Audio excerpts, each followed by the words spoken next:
आया ना होगा इस तरह हुस्नो शबाब रेत पर आया ना होगा इस तरह हुस्नो शबाब रेत पर। अस्सलामु अलैकुम वरहमतुल्लाहि वबरकातुह। अल्हम्दुलिल्लाह अल्हम्दुलिल्लाहिल्लज़ी नहमदुहु व नस्तईनुहु व नस्तगफिरुह व नु'मिनु बिही व नतवक्कलु अलैहि व नऊज़ु बिल्लाहि मिन शुरूरि अंफुसिना व मिन सय्यिआति अमालिना। मन यहदिहिल्लाहु फला मुदिल्ल लहु व मन युद्लिलहु फला हादिय लहु व नशहदु अन ला इलाहा इल्लल्लाहु वहदहु ला शरीका लहु व नशहदु अन्न सय्यिदना व नबियना व मौलाना मुहम्मदन अब्दुहु व रसूलुहु अरसलहु बिलहक़्क़ि बशीरन व नज़ीरा। क़ाल अल्लाहु तआला फ़िल क़ुरआनिल मजीद वल फ़ुरक़ानिल हमीद। अऊज़ु बिल्लाहि मिनश शैतानिर रजीम। बिस्मिल्लाहिर रहमानिर रहीम। वक़िफ़ूहुम इन्नहुम मस्ऊलून। सदक़ल्लाहुल अज़ीम। सदक़ रसूलुहुन नबियुल अमीनुल करीम। व नहनु अला ज़ालिका लमिनश शाहिदीन वश्शाकिरीन वल्हम्दुलिल्लाहि रब्बिल आलमीन। वक़ाल तआला फ़ी शानि हबीबिहिल करीम इन्नल्लाह व मलाइकतहु युसल्लूना अलन नबी या अय्युहल्लज़ीना आमनू सल्लू अलैहि वसल्लिमू तस्लीमा। अल्लाहुम्मा सल्लि अला सय्यिदिना मुहम्मदिन व अला आलि सय्यिदिना मौलाना मुहम्मदिन व बारिक वसल्लिम। फिर आ गया अशरे मुहर्रम। हुसैन फिर याद आ रहे हैं जो उन पे कुर्बान है जानो दिल से, फिर उन पे आंसू बहा रहे हैं। गमे हुसैन खुदा सबको सरफराज करे, यही वो गम है जो हर गम से बेनियाज करे। हुसैनियत जिसे कहिए वो सबके बस की नहीं, खुदा की देन है वो जिसको सरफराज करे। बिरादरान अजीज, अल्लाह रब्बुल इज्जत का कि शुक्र है, उसका फजल है कि अल्लाह ने हमें अहले बैत अतहार का मुहिब बनाकर पैदा किया। हम उस घर में पैदा हुए कि जहां पर माँ सिखाती है कि बेटे अगर गिर जाओ तो या अली कहकर उठना, अगर कहीं मार लग जाए कोई मुसीबत आ जाए तो परेशान ना होना, इमाम हुसैन को याद करना। क्या वो उन्होंने तुम्हें हिम्मत नहीं दी? क्या उनको देखो तो तुम्हें हिम्मत नहीं आती? अल्लाह ने हमें उस घर में पैदा किया है कि जिस घर में हमारी माओ ने हमारे दिलों में रसूल पाक की मोहब्बत डाली है, अहले बैत अतहार की मोहब्बत डाली है। हमें सिखाया है कि गुलामी इनकी करनी है, यहाँ झुक जाओ अल्लाह तुम्हें हर जगह सुरखरू कर देगा। बिरादरान अजीज, मैंने जिस आयत करीमा की तिलावत का शर्फ हासिल किया, अल्लाह रब्बुल इज्जत फरमाता है कि कुरान मजीद में वक़िफ़ूहुम इन्नहुम मसऊलून। हश्र का मैदान, हिसाबो किताब, मीज़ान, अस्हाबुल यमीन, अस्हाबुल यसार, सही गलत के फैसले, वमन यामल मिस्काल ज़र्रतिन खैरन यरा की ताबीर, वमन यामल मिस्काल ज़र्रतिन शर्रन यरा का मिस्ताक, सब कुछ वहां तय हो जाएगा। लोग अपने हाथों में नाम आमाल लेकर कुछ लोग खुश नजर आएंगे, कुछ लोग होंगे गमगीन होंगे कि उनको मुजदे जहन्नम सुना दिया जाएगा। और कुछ होंगे कि नाम आमाल लेकर जन्नत की तरफ चलने लगेंगे, जन्नत के रास्ते पर गामजन हो जाएंगे और अल्लाह फरिश्तों को हुक्म देगा वक़िफूहुम, उनको रोक दो, इनको रोक दो, इन्नहुम मसूलून। अभी एक सवाल बाकी है, अभी सवाल बाकी है, अभी हिसाब खत्म नहीं हुआ, अभी एक सवाल इनसे बाकी है। और हदीस पाक में आता है वो सवाल क्या होगा, किसके बारे में पूछा जाएगा। तो हुजूर पाक फरमाते हैं कि इनसे पूछा जाएगा कि ये अहले बैत अतहार से कैसा ताल्लुक रखते थे, इनके दिल में नबी की मोहब्बत थी या नहीं थी, अहले बैत अतहार की मोहब्बत थी या नहीं थी, विलायत अली के क़ाइल थे या नहीं थे। अगर जब नबी की मोहब्बत उसमें कामयाब होंगे तो ये कामयाब होंगे, अहले बैत अतहार की मोहब्बत में कामयाब होंगे तो कामयाब होंगे, मौला अली की विलायत के क़ाइल होंगे तो कामयाब होंगे। अगर इसके अंदर फेल हो जाएंगे तो फिर इनके अमल का कोई काम यहाँ नहीं आएगा, इन्हें भी जहन्नम में डाल दिया जाएगा।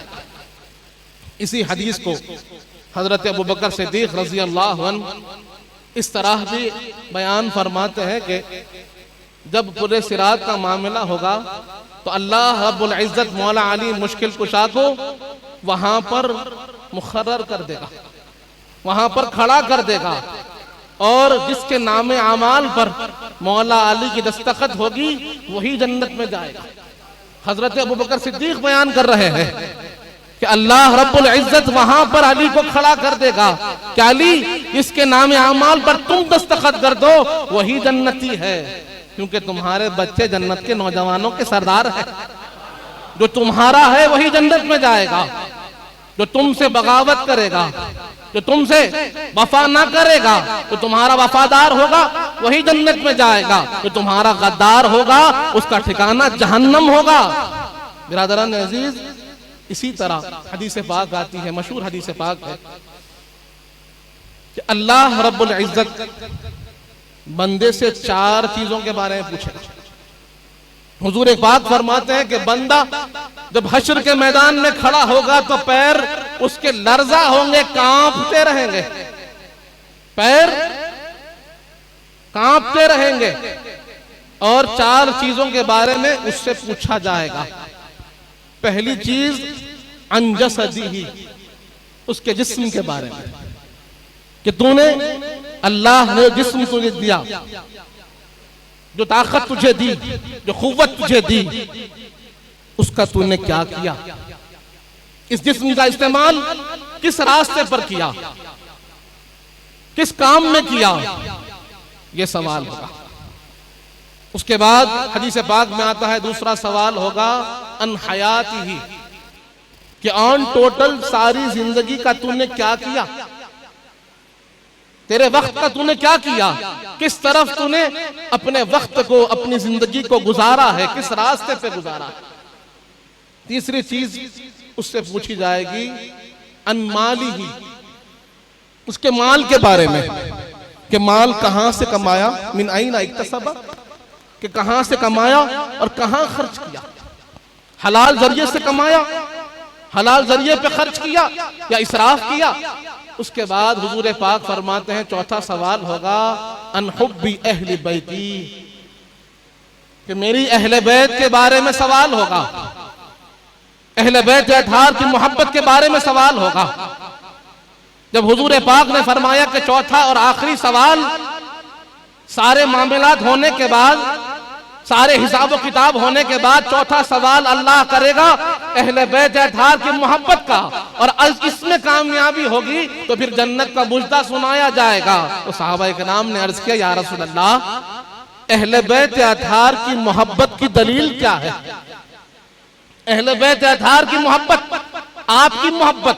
सहाबा अर्ज करते हैं या रसूल अल्लाह, आपकी मोहब्बत और आपकी अहले बैत अतहार की मोहब्बत, इसकी दलील क्या है, कैसे पहचाने कि ये मुहिब्बे अहले बैत है, ये मुहिब्बे रसूल है, कैसे पहचाना जाएगा।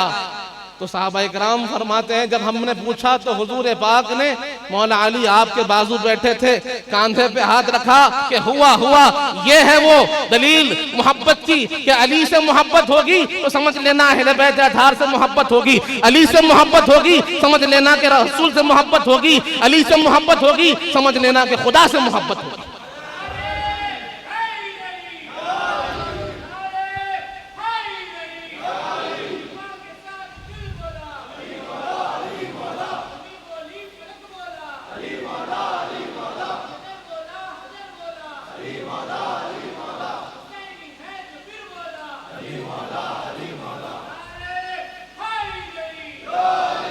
बिरादरान अजीज, तो मालूम यह हुआ कि जैसे हमने उस आयत करीमा की तफसीर सुनी तो हदीस पाक ने भी समझा दिया कि सारे सवालों के बाद सवाल मोहब्बत अहले बैत का है। सारों में कामयाब हो के समझ जाए कि मैंने अमल को पास कर लिया, मैंने जिस्म तो पास कर लिया, माल तो पास कर लिया, तो अभी पास ना हुए, अभी अहम सब्जेक्ट बाकी है, वो सब्जेक्ट जो मैंडेटरी है, जिसमें पास होना जरूरी है। इसीलिए तो हुजूर पाक फरमाते हैं कि रब ने आखिरी सवाल रखा, पहला सवाल नहीं, ये स्टेज वाइज सवाल है। पहले में पास तो दूसरे में पास तो तीसरे में, और तीसरे में पास तो चौथे में, और चौथे में पास तो फिर रिजल्ट होगा पास, वरना फिर तुम फेल कहलाओगे। बिरादरान अजीज, अभी हमने आयत करीमा को सुना, सूरह आयत तत्हीर के बारे में भी हमने समाअत किया कि अल्लाह रब्बुल इज्जत आयत तत्हीर में फरमाता है इन्नमा युरीदुल्लाहु लियुज़हिबा अन्कुम रिज्सा अहलल बैति व युतहिराकुम तत्हीरा। यकीनन अल्लाह रब्बुल इज्जत ये ऐलान करता है, ये इरादा फरमाता है कि ए नबी की अहले बैत आपको पाक व साफ कर दे, मुज़क्का और मुस्तफ़ा कर दे, हर पलीदगी, हर नजासत, हर गंदगी, हर बुराई को आपसे दूर कर दे। ये अल्लाह का ऐलान है कि नबी पाक की अहले बैत अताहर को अल्लाह ने पाक कर दिया, हर एक बुराई को, हर एक गंदगी को, हर एक खराबी को, हर एक नजासत को अल्लाह ने अहले बैत अताहर से दूर कर दिया। ये बात हमने बारहा सुनी, उस सुनन तिर्मिज़ी की हदीस भी हमने सुनी कि जहां पर हुजूर पाक ने हसनैन करीमैन को, सैयदे कायनात को, मौलाए कायनात को अपनी कमली मुबारक में ढांक लिया और अल्लाह से अर्ज किया, परवरदिगार हाउलाई अहले बैती फअज़हिब अन्हुम रिज्सा व तहिरहुम तत्हीरा।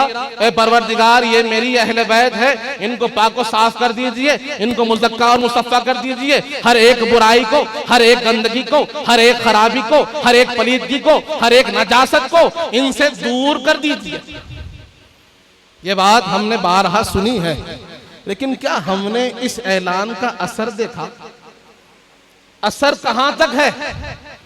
जाहिरी हयात में तो हमने उस असर को महसूस किया, बार बार हमने अहले बैत अताहर के किरदार को देखा, उनके अखलाक को देखा, उनके अमाल को देखा, उनके हयात बाबरकत के हर एक गोशे को देखा कि उनके हर गोशे में ये तहारत हमें झलकती रही, ये पाकी हमें झलकती रही। अगर उनसे किसी ने तकलीफ दी, उन्होंने माफ कर दिया, उनको कोई जहमत दी, उन्होंने अता कर दिया, उनके बारगाह में कोई गया खाली हाथ ना आया। सखावत उनके घर की है, शजाअत उनके घर की है, रहमत उनके घर की है, दौलत उनके घर की है, हर एक नेमत अल्लाह ने उनके घर में रख दी।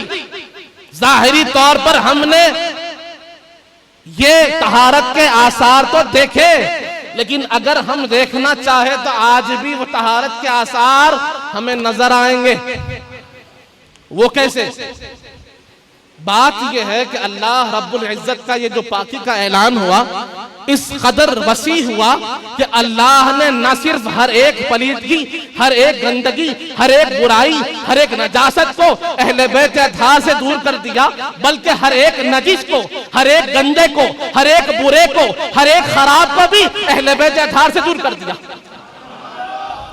अब कोई नजीस उनका जिक्र नहीं कर सकता, कोई बदबख्त उनका जिक्र नहीं कर सकता, कोई बुरा उनका जिक्र नहीं कर सकता। अब अहले बैत के जिक्र के लिए जबान साफ चाहिए, दिल साफ चाहिए, किरदार साफ चाहिए, अखलाक साफ चाहिए, और बहता हुआ जो खून है वो खून साफ चाहिए, तभी तो अहले बैत का जिक्र हो सकता है।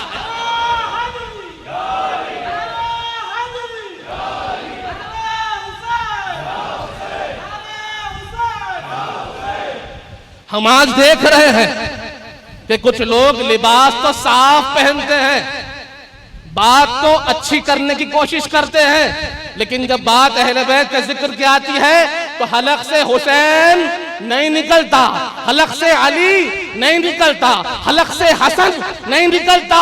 वजह क्या है? क्योंकि अहले बैत के जिक्र के लिए किरदार भी पाक चाहिए, नस्ल भी पाक चाहिए, खून भी पाक चाहिए, जबान भी पाक चाहिए।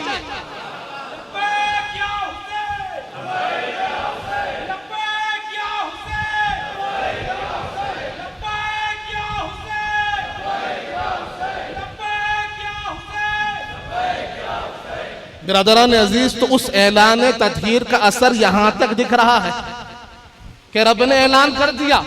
अब कोई कहे कि आपने बड़ा दूर तक खींच दिया कि वाकईतन ये उसी का असर है, तो ये मेरा कोई कहना नहीं, हदीस पाक के अल्फाज हैं। हुजूर पाक इरशाद फरमाते हैं, जो मुबग़िज़ अहले बैत होता है वो चार में से एक होता है। जो अहले बैत का बुग़्ज़ रखने वाला होता है वो या तो मुनाफिक होता है, या तो मुनाफिक होता है। हुजूर पाक फरमाते हैं या तो फिर जिना से होता है, या फिर हुजूर फरमाते हैं कि उसकी माँ ने उस वक्त हमल इख्तियार किया होगा जबकि वो नापाक थी, उस नापाकी का असर होता है। बिरादरान अजीज, इन तीन लोगों को हुजूर पाक बयान करते हैं और फरमाते हैं कि अहले बैत का जो बुग़्ज़ रखता है इन तीन में से एक होता है, मुनाफिक होगा या ज़िना से होगा या नापाकी की औलाद होगा। क्योंकि जो पाक होता है वो गुलाम अहले बैत होता है, और जो नापाक होता है वही अहले बैत अतार से दूर होता है। तो आयत तत्हीर का असर हमने यूं भी देखा है। बिरादरान अजीज, एक और अज़मत अहले बैत की हमने ये भी जानी कि हुजूर पाक फरमाते हैं, मैं तुम्हारे दरमियान दो भारी चीजें छोड़े जाता हूं, इन्नी तारिकुम फीकुम सक़लैन, मैं तुम्हारे दरमियान में दो भारी भरकम चीजें छोड़े जा रहा हूं। मा इन तमस्सकतुम लन तज़िल्ला अबदा, कि अगर तुम इनको थाम लोगे कभी गुमराह नहीं होगे, कभी सही रास्ते से हटोगे नहीं, कभी भटकोगे नहीं, कभी गलत रास्ते पे जाओगे नहीं, तुम जिस रास्ते पे चलते रहोगे वो सही रास्ता होगा। ब्रदर अजीज, बात यह है, आज अगर हम अपने आप को देखें या हर एक बंदे को देखें तो हर बंदा यही चाहता है कि उसे सिरातल मुस्तकीम मिल जाए। इसीलिए तो बार बार बार बार नमाज में, दुआ में बंदा दुआ कर रहा है, इहदिनस सिरातल मुस्तकीम, इहदिनस सिरातल मुस्तकीम, परवरदिगार मुझे सिरातल मुस्तकीम अता फरमाइए। तो जिस पर अल्लाह का करम होता है अल्लाह उसे सिरातल मुस्तकीम अता फरमाते हैं। और हुजूर पाक फरमा रहे हैं सिरातल मुस्तकीम क्या है? कि जिसके हाथ में कुरान है और दामन अहले बैत है। ये दो चीजें भारी चीजें, अगर तुम इनको थाम लोगे कभी गुमराह ना होंगे। पहली क्या है? हुजूर पाक फरमाते किताबुल्लाह, अल्लाह की किताब, अल्लाह की किताब है। हब्लुन ममदूदुन बैन समाई वल अर्ज़, ऐसी रस्सी जो जमीन से आसमान तक दराज है, इसको थामो। और दूसरी चीज फरमाई अहले बैती इतरती, मेरी अहले बैत मेरी इतरत है। इन दोनों चीजों को थाम लोगे कभी गुमराह ना होगे, कभी भटकोगे नहीं, कभी रास्ते से हटोगे नहीं। तुम जिस रास्ते पे चलोगे वो सीधा रास्ता होगा, अच्छा रास्ता होगा, सच्चा रास्ता होगा, क्योंकि तुम्हारे हाथ में कुरान भी है और अहले बैत अतार भी है। आगे फरमाया वहीं वलन यतफर्रक़ा हत्ता यरिदा अलैहिल हौज़, और इनका साथ दुनिया तक नहीं है, ये ऐसा नहीं कि दुनिया खत्म तो साथ खत्म, नहीं। कुरान और अहले बैत दुनिया में भी साथ है और आखिरत में भी साथ है, यहां तक के मेरे पास हौज़े कौसर पे आ जाएंगे।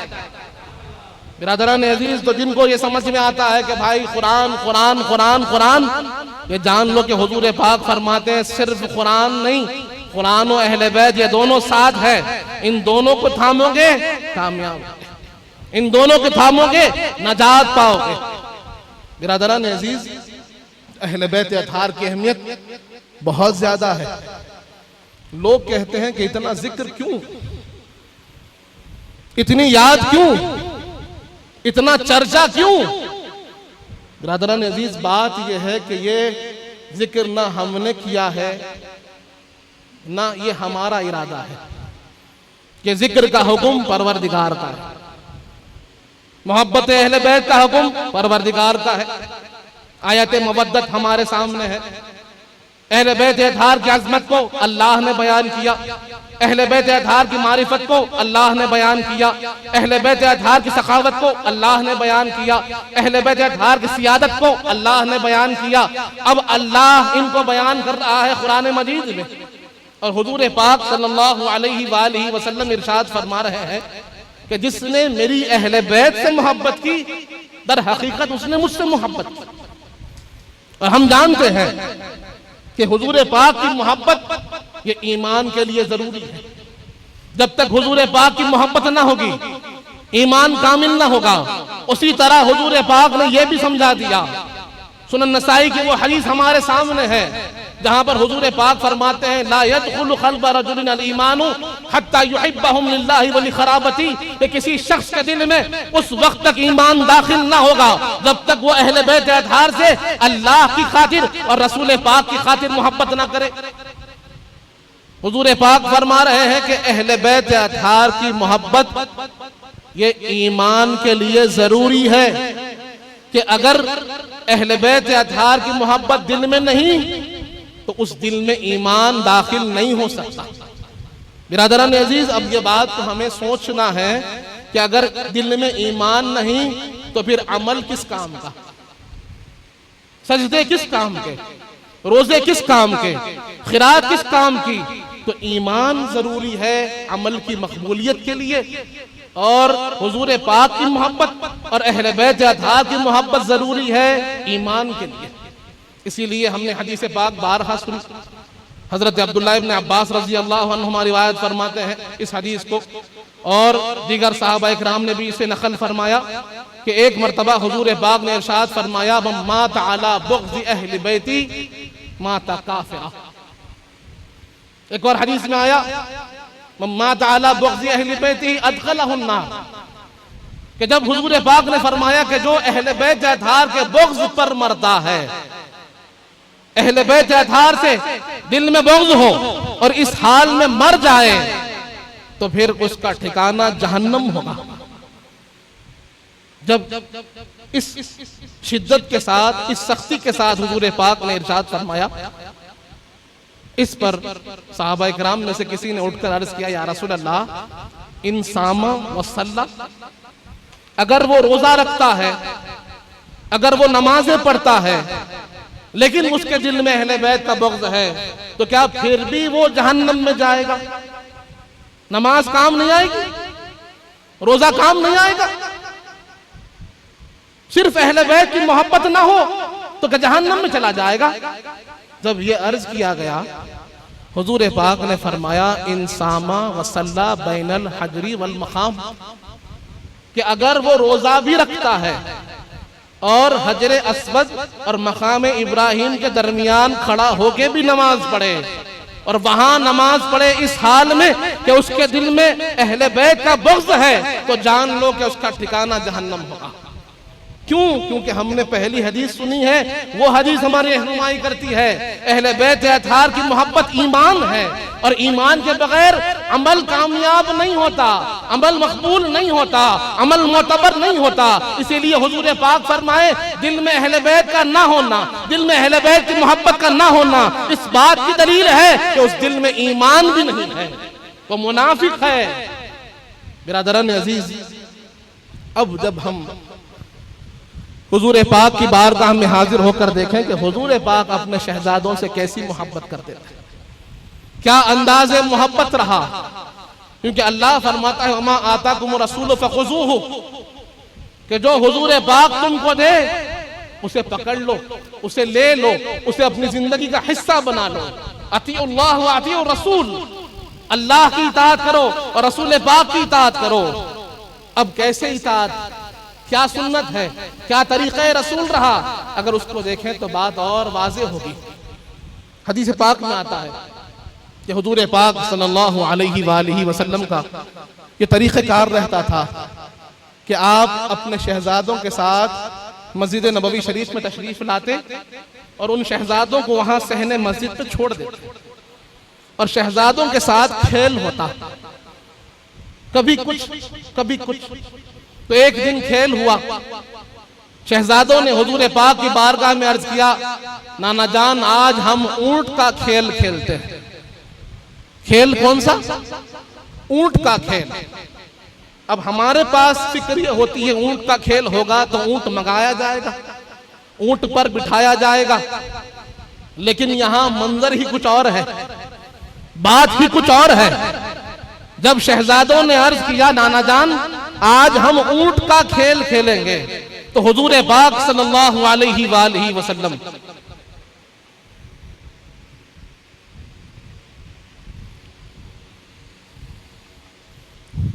अपने शहजादों के लिए बनफ्से नफीस खुद ऊंट बन जाते हैं। अपने दस्ते करम के जिन दस्ताने मुक़द्दसा के लिए अल्लाह फरमाता है वमा रमैता इज़ रमैता वलाकिन्नल्लाह रमा यदुल्लाहि फौक़ा ऐदीहिम, ए हबीब ये हाथ आपका नहीं, ये तो रब का हाथ है। अब उन हाथों को हुजूर पाक उस रेत पर रखते हैं, अपने घुटनों को उस रेत पर रखकर शहजादों को कहते हैं कि शहजादों मेरी पीठ पर बैठ जाओ। कौन सी, किस पुश्ते मुबारक की बात हो रही है कि जिसके लिए कुरान कहता है अलम नशरह लक सदरक व वज़अना अन्का विज़रक अल्लज़ी अनक़ज़ ज़हरक। ए हबीब क्या हमने आपके सीने अक़दस को नहीं खोला, क्या हमने आपके पुश्ते मुबारक के हर बोझ को नहीं उठाया। बिरादरान अजीज, अब यहाँ पर इस मंजर को जरा गौर कीजिए, इस आयत करीमा की रोशनी में जरा सा इस मंजर को देखिए कि हुजूर पाक सल्लल्लाहु अलैहि वसल्लम अपने शहजादों को अपनी पुश्ते मुबारक पर बिठाए हुए हैं और जब शहजादे पुश्ते मुबारक पर बैठे तो फिर शहजादों ने अर्ज किया नाना जान ऊंट तो बड़ा शानदार है, ऊंट तो बड़ा बेहतर है, लेकिन ऊंट जो होता है उसकी नुकैल भी तो होती है, उसका लगाम भी तो होता है, उसकी नुकैल कहाँ है। तो हुजूर पाक ने अपना जुल्फ़े अत्थर उठाए और इमाम हुसैन के हाथ में दे दिए, कहा बाबा ये तुम्हारे ऊंट की नुकैल है, वो जुल्फ़े अत्थर जिसके लिए कुरान कहता है वल्लैली इज़ा यग़शा, कि जब चेहरे अनवर पर जुल्फ़ आते हैं ऐसा मालूम होता है कि सुबह पर रात छा गई होगी। अब जुल्फ़े अत्थर इमाम हुसैन के हाथ में और हुजूर पाक अपने पुश्ते मुबारक पर शहजादों को बिठाकर अब वहां पर सफर करा रहे हैं, सैर करा रहे हैं, ऊंट की सवारी हो रही है और इधर रब कहता है ऐ हबीब आपके पुश्त पर जो आपने बोझ उठाया है आपने नहीं उठाया, रब ने उठाया है। बज़ाहिर हम देख रहे हैं हुजूर पाक शहजादों को लेकर अपनी पुश्त मुबारक पर सफर करा रहे हैं, सैर करा रहे हैं और रब ऐलान कर रहा है ऐ हबीब ये पुश्त पर बोझ आपका नहीं, ये हमने उठाया हुआ बोझ है, ये जिम्मेदारी हमारी है। जो बोझ आपके पुश्त पर है वो जिम्मेदारी आपके रब की जिम्मेदारी है। बिरादरान अजीज, अब ये खेल देखकर सहाबा इकराम के बच्चे भी इस मंजर को देख रहे थे, उन्होंने भी दिल में ख्वाहिश जागी कि हम भी तो कभी हुजूर पाक के साथ खेलें। क्या प्यारा मंजर हम देखते हैं, हर रोज इमाम हुसैन खेल रहे हैं, इमाम हसन खेल रहे हैं, ऊंट का खेल हो रहा है, झाड़ का खेल हो रहा है, सरवरे कायनात के साथ ये मोहब्बत का अंदाज, हम भी इसके हिस्सेदार बन जाएं। सहाबा इकराम के बच्चे जमा हुए, सब जमा होकर हुजूर पाक की बारगाह में अर्ज किया या रसूल अल्लाह हर रोज आप इमाम हसन इमाम हुसैन से खेलते हैं, कभी हमारे साथ भी तो खेलिए, कभी हमें भी मौका इनायत फरमाइए। और वो रहमतुल आलमीन की जात है, सरवरे कायनात की जात है। हुजूर पाक ने ये नहीं फरमाया कि हसन हुसैन ये मेरे बच्चे हैं, बल्कि ये फरमाया कि बच्चों मैं तुम्हारे साथ भी खेलूंगा, यकीनन मेरी मोहब्बत पर तुम्हारा भी हक है, तुम्हारे साथ भी खेल होगा। तभी मामला यह हुआ कि एक अंसार साहबी अपने बाग से ताजे ताजे खजूर पेश किए, खजूरों की टोकरी हुजूर की बारगाह में हाजिर हुई, ताजे ताजे खजूर रखे हुए नजर आ गए। हुजूर पाक ने फरमाया देखो बच्चों, अगर खेलना चाहते हो तो मैं खेलने को तैयार हूं, मेरे साथ खेल लो, या फिर आज खजूर ले लो, ताजे ताजे खजूर है, चाहो तो खजूर ले लो, अब तुम्हारे हाथ में इख्तियार है, क्या चाहते हो। तो हम जानते हैं कि बच्चों के दरमियान कुछ बड़ा बच्चे भी होते हैं, उम्र में कुछ बड़े कुछ छोटे होते हैं। अब आपस में उन्होंने मशवरा शुरू कर दिया क्या करें। खजूरों की टोकरी को देखा, ताजे ताजे खजूर, इधर देखा हुजूर पाक के साथ खेलना है। वो जानते थे सरवरे कायनात की जात है, जब मारूजा पेश करो कबूल होने वाला है। उन्होंने कहा कि खेलना बाद में हो जाएगा, आज खजूर ले लेते हैं। हुजूर पाक की बारगाह में हाजिर हुए, अर्ज किया या रसूल अल्लाह हम फिर कभी खेल लेंगे, आज खजूर अता फरमा दीजिए। हुजूर पाक ने उन सबको खजूर अता फरमा दिया। बिरादरान अजीज, सुनन तिरमिजी की हदीस हमारे सामने है कि हुजूर पाक सल्लल्लाहु अलैहि वसल्लम एक मर्तबा नमाज में सजदा बड़ा तवील हो गया, बहुत लंबा सजदा। सहाबा इकराम फरमाते हैं, रावी हदीस फरमाते हैं कि मेरे दिल में बेचैनी शुरू हो गई, बेकरारी शुरू हो गई कि ये क्या देख रहा हूं, क्या हो गया। खुदा ना खास्ता कोई हुजूर पाक पर तकलीफ तो नाजिल नहीं हो गई, कोई जहमत तो हुजूर पाक को ना हुई कि इतना लंबा सजदा आज तक ना हुआ था जो अब हो गया। आप कहते हैं मैं सजदे से सर उठाया और मैंने हुजूर पाक की तरफ अपनी निगाहों को दौड़ाया। मैंने देखा कि हुजूर पाक अल्लाह के सामने सजदा रेज़ हैं और इमाम हसन इमाम हुसैन हुजूर पाक की पुश्त पर सवार है। शहजादे हुजूर पाक की पुश्त पर सवार है। रावी हदीस कहते हैं इस मंजर को देखा तो वापस सजदे में चला गया। जब नमाज मुकम्मल हुई, सहाबा इकराम ने अर्ज किया या रसूल अल्लाह बात क्या है, इतना लंबा सजदा, क्या वही नाजिल हुई, क्या अल्लाह का कोई हुक्म आ गया, कुछ आयात करीमा आ गई। हुजूर पाक ने फरमाया कोई वही नाजिल ना हुई, कोई अहकाम ना हुए, कोई मसला नहीं हुआ। मसला इतना ही था, बात इतनी ही थी कि मेरा शहजादा हुसैन मेरी पीठ पर आकर बैठ गया था और मैं नहीं चाहता था कि मैं सर जमीन से उठाऊं, मेरा बच्चा मेरी पीठ से गिर जाए, इसलिए जब तक मेरा बच्चा बैठा रहा मैं अल्लाह की तस्बीह बयान करता रहा।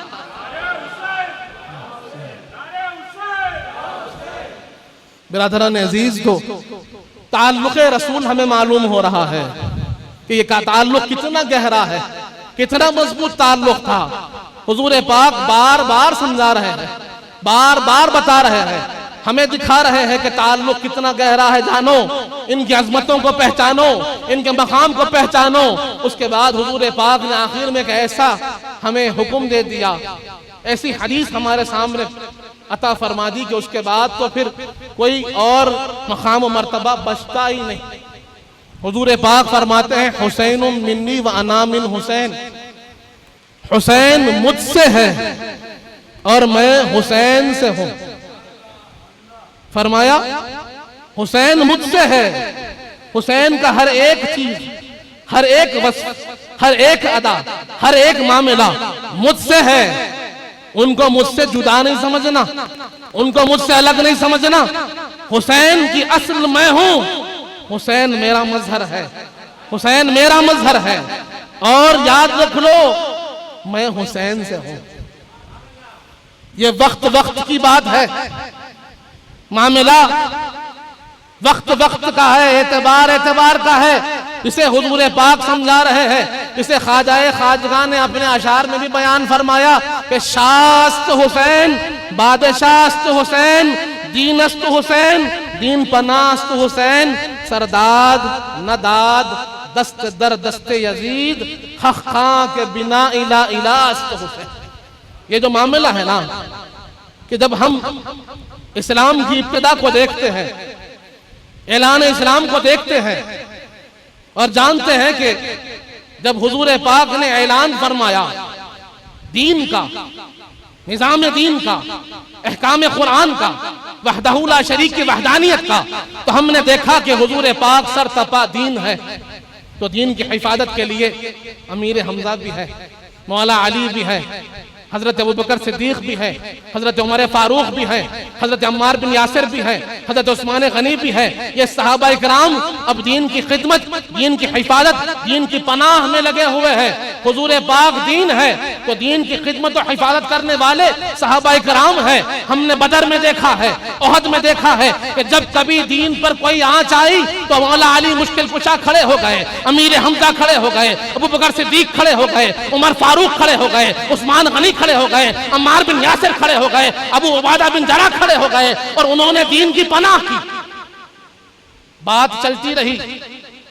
जब हुजूर पाक का ज़ाहिरी विसाल हुआ तो निज़ाम दीन की जिम्मेदारी हजरत अबू बकर सिद्दीक के हाथ आई।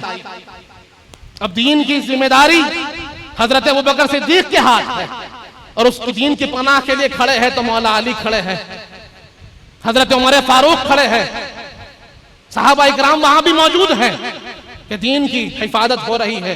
दीन का निजाम एक चला रहे हैं और दीन की हिफाजत में दूसरे खड़े हैं। हजरत उमर फारूक का दौर आया, हजरत उस्मान गनी का दौर आया, हजरत मौला अली का दौर आया, इमाम हसन का दौर आया और खुलफाए राशिदीन का यह दौर चलता रहा। यहां तक कि दीन की पनाह और दीन ये दो हिस्सों में बटा रहा कि जो निजाम दीन चलाने वाले रहे वो दीन का काम करते रहे और जो कोई इस पर हमला करे तो फिर दीन की पनाह के लिए मौला अली खड़े रहे, इमाम हसन खड़े रहे और दीगर सहाबा इकराम खड़े रहे। अब एक वक्त ऐसा भी आया कि जहां पर ख्वाजाए खाजगा फरमाते हैं कि शाह भी हुसैन है, बादशाह भी हुसैन है, दीन भी हुसैन है, दीन पनाह भी हुसैन है। हुजूर पाक की निगाहें देख रही थी कि जब तक मैं दीन हूं हुसैन मुझसे, मेरी पनाह में चल रहे हैं। हुसैन मिन्नी, हुसैन मुझसे है, हुसैन के औसाफ मुझसे है, कमालात मुझसे है, बुलंदियां मुझसे है, तरबियत मुझसे है, इल्म मुझसे है, यहाँ तक के हर एक मामला मुझसे है। और एक मौका ऐसा भी आएगा कि मेरे दीन पर आंच आएगी, मेरे दीन पर हमला होगा, निजाम इस्लाम पर हमला होगा, कुरान के अहकाम पर हमला होगा। लोग चाहेंगे दीन को मिटा देना, लोग चाहेंगे दीन को बदल देना, लोग चाहेंगे कि निजाम इस्लाम मिट जाए, अहकाम कुरान मिट जाए, वहां पर फिस्क फुजूर आम हो जाए। तो वहां पर याद रख लो, अना मिन हुसैन, मैं हुसैन से होगा। वहां हुसैन को देखो तो मुझे तसव्वुर करना कि हुसैन है तो मेरे काम में खड़ा है। बादशाह भी हुसैन है, शाह भी हुसैन है, दीन भी हुसैन है, दीन की पनाह भी हुसैन है। और जान लो कि हुसैन अपनी जान दे देगा लेकिन मेरे दीन को कुछ होने नहीं देगा।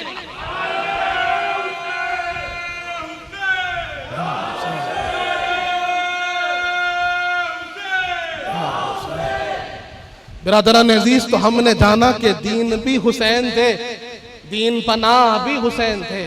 इसीलिए हुजूर पाक ने फरमाया कि एक वक्त आएगा कि मैं हुसैन से होगा, मेरा दीन हुसैन से होगा, मेरा नस्ब हुसैन से चलेगा, मेरी नस्ल हुसैन से चलेगी। इसीलिए तो हुजूर पाक ने फरमा दिया हर एक नबी की नस्ल चली तो उसके पुश्त से चली।